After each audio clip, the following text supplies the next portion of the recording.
हे तू काय बोलतोयस यश? हो निधी. अगं या लोकांना तर तुझी काहीच कदर नाहीये. अगं एवढं सगळं होऊन पण तू या लोकांबरोबर किती चांगल्या पद्धतीने वागतेस. पण तरीही ही लोक तुझा चांगुलपणा बघतच नाहीत. त्यामुळे आपण आता इथे राहायचंच नाहीये. चल इथून. गप्प बस यश. तुझा उद्धटपणा तर आजकाल जरा जास्तच वाढत चाललाय. माफ करा बाबा, पण हे सगळं करण्यासाठी मला तुम्हीच भाग पाडताय. आणि तुम्हाला पण माहितीये की मी असा मुलगा अजिबात नाहीये. पण जे चुकीचं आहे ते चुकीचंच आहे. यापुढे आता मी हे सगळं नाही सहन करणार. बास झालं यश. अरे किती बोलतोयस तू? जरा माझं पण ऐकून घे ना. आई बाबा, तुम्ही दोघं अजिबात काळजी नका करू. मी कुठेही नाही जाणार काम करण्यासाठी. घरीच राहील. अरे वा निधी, खूपच छान. मला तुझ्याकडून हीच अपेक्षा होती. काय? निधीच्या तोंडातून हे उत्तर ऐकून यश आणि चंचलला धक्काच बसतो. आणि मग त्यानंतर हे सगळं काय होतं निधी? अगं तुझं डोकं तर ठिकाण्यावर आहे ना? आई आणि बाबांना तू हे काय बोलून गेलीस? हो ना वहिनी. अहो इथून बाहेर पडायचा तुम्हाला किती चांगला चान्स मिळाला होता. आणि तुम्ही आहे की तो पण सोडून दिलात. एवढा फेमस फॅशन डिझायनरच्या टीममध्ये काम करायचा चान्स मिळाला होता तुम्हाला. अहो बाहेर अशी कितीतरी लोक आहेत जी त्यांच्या हाताखाली काम करण्यासाठी किती कष्ट घेतात. अरे तुम्ही दोघं काळजी नका करू. हा चान्स काही माझ्या हातातून गेलेला नाहीये. म्हणजे? म्हणजे याचा अर्थ हा आहे की मी हे काम घरातून पण करू शकते. त्या सरांना माझे डिझाईन खूपच आवडलेत आणि म्हणूनच मी त्यांच्याबरोबर पहिलाच बोलून घेतले होते की जर माझे घरची लोक नाही ऐकले तर मला वर्क फ्रॉम होम करायची परमिशन तुम्ही देऊ शकता का? आणि त्या लोकांनी पण हो बोललं. पण हो, हे फक्त काही दिवसांपुरतंच आहे. एक ना एक दिवशी तर मला घराबाहेर निघावंच लागेल. पण तोपर्यंत तुम्ही दोघं काहीच काळजी नका करू. अगं पण निधी, असं कसं काय बोलू शकतेस तू? काळजी तर वाटणारच ना. हो हो यश. अरे किती टेन्शन घेतोयस तू? मी आहे ना. मी सगळं मॅनेज करेल. आणि तुला खरे सांगू, मला तर अजून पण अपेक्षा आहे. हे सगळं ठीक होऊन जाईल. जसं की आता तूच बघ, चंचलमध्ये पण आता किती बदल झालाय. आणि जर आज आपण दोघं या घराबाहेर पडलो असतो तर मोठ्यांचा आशीर्वाद आपल्याला कस काय मिळाला असता बरं? तुम्ही जे बोलताय ते सगळं बरोबर आहे वहिनी. पण माझ्या हिशोबाने तर तुम्हाला दादाबरोबर या घरातून जायला पाहिजे होतं. अहो जी लोक इतक्या वर्षात नाही सुधारली ती आता कस काय सुधारतील बरं? तुम्ही चुकीच्या लोकांकडून अपेक्षा ठेवताय वहिनी. अगं मग त्यात काय झालं चंचल? ती लोक सुधरू देत नाही तर नको सुधरू दे, हे त्यांच्यावरती आहे. पण मी असं गडबड करून कोणताच निर्णय नाही घेणार. अगं प्रत्येक गोष्टीला वेळ दिलाच पाहिजे. एक वेळपर्यंत मी सगळ्या गोष्टी सहन पण करेल. पण जर काहीच ठीक नाही झालं पण त्यानंतर मी या घरातून यश बरोबर निघून जाईल. आय होप की तुम्हा दोघांना माझं बोलणं समजतंय. यश आणि चंचल पण निधीच्या बोलण्याला मान्यता देतात. पुढे एके दुपारी सुमित्रा जेव्हा स्वयंपाकघरात जेवण बनवत असते त्यावेळी तिला पाहून निधी खूपच आश्चर्यचकित होते. मग ती ते पदार्थ खाऊन बघते. अरे बाई, काही टेस्टी जेवण बनवलंय तुम्ही. हे खाऊन तर मला खूपच बरं वाटलं. पण काय बनवलंय तुम्ही? याआधी तर मी हा पदार्थ कधीच नाही खाल्ला. कारण हा पदार्थ फक्त आमच्या गावाकडेच बनतो आणि हे बनवायची पद्धत फक्त मलाच माहितीये, जे मला माझ्या आजीने शिकवली होती. आणि एवढंच नाही तर मला हे सोडून अजून वेगवेगळ्या प्रकारचं जेवण पण बनवता येतं. मी तर फक्त कधी कधी स्वयंपाकघरात येते, पण ज्या वेळेला पण काही मी बनवते ना, एकदम मनापासून बनवते. हो आई. आणि त्यामुळेच तुमच्या हातचं जेवण खूपच टेस्टी बनतं. आणि याआधी तर मला हे माहीतच नव्हतं की तुम्ही तर एक मास्टर शेफ आहात. आता तू उगेच मला जास्त चढवू नकोस, वेडी कुठली. अहो नाही आई, मी अगदी खरं बोलतीये. तुमच्यामध्ये किती टॅलेंट आहे. मग या टॅलेंटला तुम्ही कामात बदलण्याचा कधी प्रयत्न का नाही केला? तसा विचार तर केला होता मी. उलट मला तर माझ्या गावची लोक पण हेच बोलत होते की तू तुझा एक ढाबा सुरू करून दे. पण त्यानंतर माझं कमी वयातच लग्न झालं आणि त्यामुळे माझे शिक्षण आणि स्वप्न दोन्ही अपूर्ण राहिली. पण का आई? तुम्ही तुमची स्वप्न पूर्ण का नाही केली बरं? कारण लग्न झाल्यानंतर मला तुझ्या बाबांनी या घराच्या बाहेर जाण्यासाठी मनाई केली होती. मग हे सगळे मी कस काय साध्य करणार होते बरं? वाईट नका वाटून घेऊ आई, पण या सगळ्यामध्ये तुमची पण तेवढीच चूक आहे जेवढी बाबांची आहे. आणि आज मला तुमचा खरा चेहरा दिसतोय की तुम्ही तर फक्त वाईटपणाचं नाटक करता, कारण त्यामुळे तुम्हाला बाबा काहीच नाही बोलणार. परंतु तुमच्या मनामध्ये सगळ्यांसाठी किती प्रेम आहे. आणि खरं सांगू का आई, तुम्ही तुमची स्वप्नाशी निम्म्या रस्त्यामध्ये सोडून खूपच चुकीचं केले. अगं असं नाहीये निधी. नाही आई, आता हे बोलून तुम्ही या गोष्टीवरती पडदा नका घालू. पण खरं सांगू का आई, अजून पण हातातून वेळ गेली नाहीये. तुमचं शिक्षण आणि तुमची स्वप्न दोन्ही पण पूर्ण होऊ शकतात. फक्त तुम्हाला थोडी हिंमत केली पाहिजे. आणि मी अगदी खरं बोलतीये आई. जर आज तुम्ही थोडी हिंमत केली ना, तर या घरचे सगळेच लोक हिंमत करू शकतील. पण जर तुम्ही गप्प बसला ना आणि सगळं सहन करत गेला, तर याचा परिणाम यश आणि चंचलला पण भोगावा लागेल. आणि तुम्ही तर बघताच आहे ना, त्या दोघांना इच्छा नसताना पण बाबांच्या नियमानुसारच राहावं लागतं. हे नका करू आणि ते नका करू. तुम्हा लोकांचं आयुष्य तर फक्त यामध्येच चाललंय.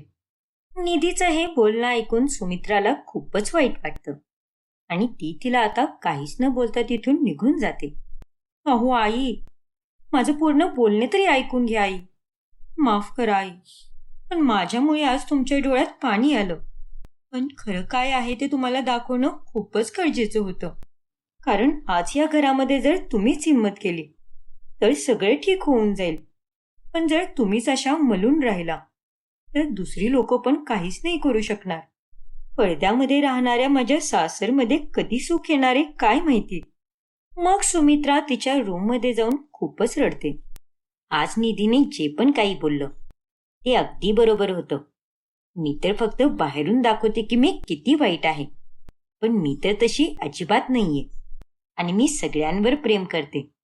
आणि माझी तर ही खूपच इच्छा आहे की माझी मुलगी सून आणि माझा मुलगा तिघं पण खूप पुढे जाऊ देत. परंतु यांच्यामुळे मला शांत बसावं लागतं. आणि आजपर्यंत मी हेच करत आलीये. काय गये अर्धवट? काय झालं? अगं तू सांग, काय झालं? एवढं बारीक तोंड का करून बसली आहेस तू? नाही नाही, असं काही नाहीये. ते रात्री माझी झोप पूर्ण नाही झाली ना, म्हणून असा झालाय चेहरा.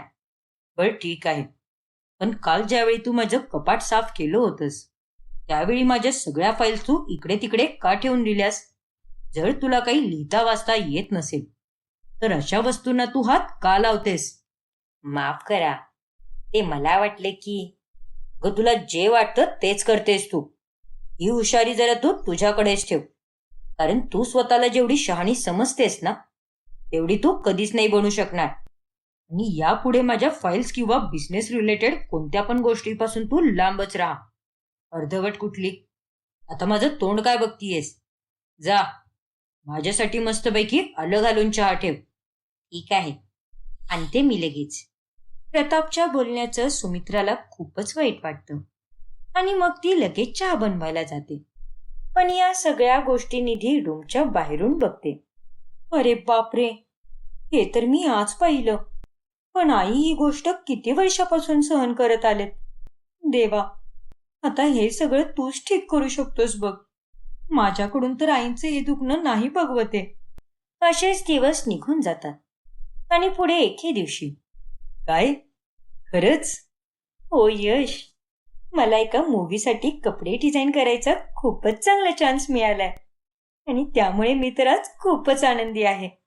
अगं तुझ्यापेक्षा जास्त तर मी आनंदी आहे. आता तुझं नाव पण एका मोठ्या पडद्यावर येईल. Costume design by Nidhi. Wow, मला तुझा खूपच अभिमान आहे Nidhi. I love you. I love you too Yash. आजपर्यंत तू आणि आई बाबांनी मला प्रत्येक गोष्टीत मदत केली आहे आणि त्यामुळेच मी म्हणेल की हे सगळं माझ्या एकटीने शक्यच नव्हतं. तुम्हा लोकांचा साथ होता म्हणूनच झाले हे सगळं. Thank you so much Yash. You are welcome dear. Nidhi आता खूपच मेहनत करते आणि त्या मूवीसाठी ती कपडे डिझाईन करते. फिल्म शूट होऊन रिलीज पण होते आणि त्यानंतर तिने बनवलेले कपडे खूपच फेमस होतात आणि निधीचं आता सगळीकडे कौतुक व्हायला लागतं. कॉंग्रॅच्युलेशन्स भाभी, पूर्ण इंटरनेटवर ती मूवी ट्रेंड करतीये आणि ते पण फक्त तुम्ही बनवलेल्या कपड्यांमुळे. थँक्यू सो मच चंचल. खूप खूप अभिनंदन निधी. थँक्यू आई. तेच दुसरीकडे रस्त्यामध्ये प्रतापला त्याचा एक मित्र भेटतो आणि त्यावेळी, काय मग प्रताप साहेब, काय चालू आहे आजकाल? सगळं अगदी मस्त चालू आहे. तुम्ही सांगा. माझं पण अगदी मस्त चालू आहे. देवाचीच कृपा सगळी. पण मी तुमच्या सुनेबद्दल एक गोष्ट ऐकली. अहो, आज तर ती खूपच फेमस झालीये. काय सुंदर कपडे डिझाईन केले होते तिने आणि ते पाहून आम्हाला खूपच बरं वाटलं. अशीच प्रगती करू दे ती. माझा आशीर्वाद सांगा बर का तिला. त्या माणसाच्या तोंडातून आपल्या सुनेबद्दल कौतुक ऐकून प्रतापला आनंद होण्याच्या ऐवजी खूपच राग येतो. तेच दुसरीकडे घरामध्ये ती चौघजण मिळून सेलिब्रेशन करत असतात.